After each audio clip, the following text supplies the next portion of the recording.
आजिकार यही सभा डॉक्टर विश्वजीत से सभापतित्व कर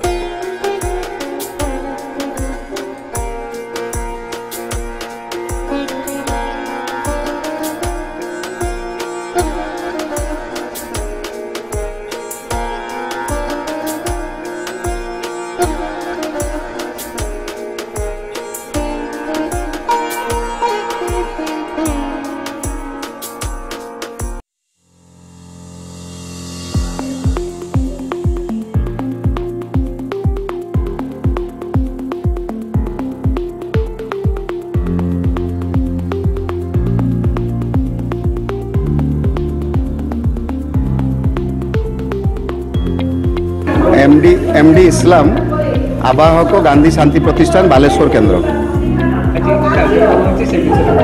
आज आम बालेश्वर माँ रमादेवी 125तम जन्म जयंती पालन करा जाउची। आमर जो ओडिशार जो राज्य गांधी शांति प्रतिष्ठान से आमको आह्वान करथिले एवं कहिथिले बालेश्वर 2-3टा जगह आम 125तम जयंती पालन करिया पई।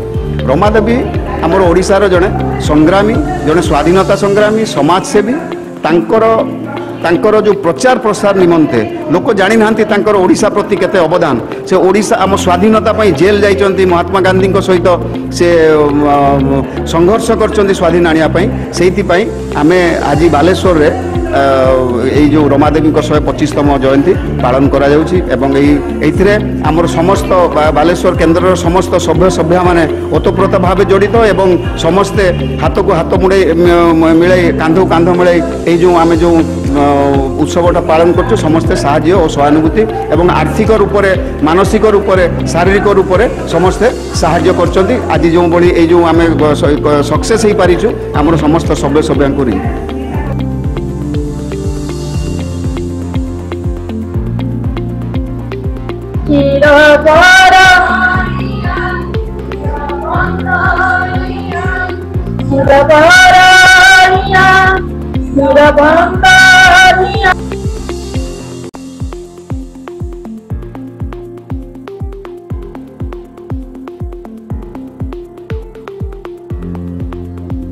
महामहिम रमादेवी श्रुति सभा माँ रमादेवी तुमे सीना नाह आम गहन पालटी जाइछि श्रुति पालटी जाइछ श्रुति।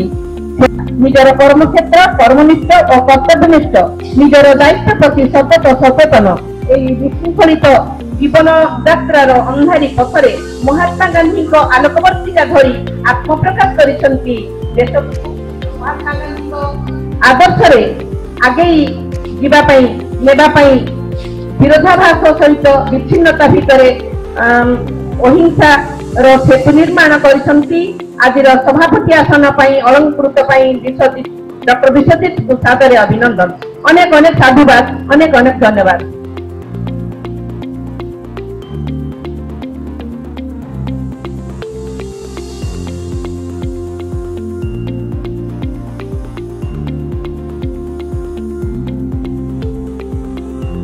आज 2 पद कथा रखा आपण को सादर अभिनंदन। रेमुणा भरी एक वैप्लविक माटीर संतान ज्ञानवंत न्यायवंत उदारतार प्रतीक आपण को आज दिन में सम्मानित अतिथि आसन सादर अभिनंदन।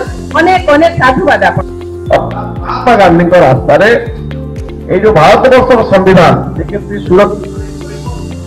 प्रत्येक भारतीय सबुठ तले पड़ा भारतीय और सब भारत ये प्रत्येक भारतीय को तार अधिकार प्रदान कर आज आम रमादेवी 100तम जयंती वर्ष उत्सव आपको पालन कर नवविवाहिता पत्नी को पचार आमर भविष्य कार्य कौन हम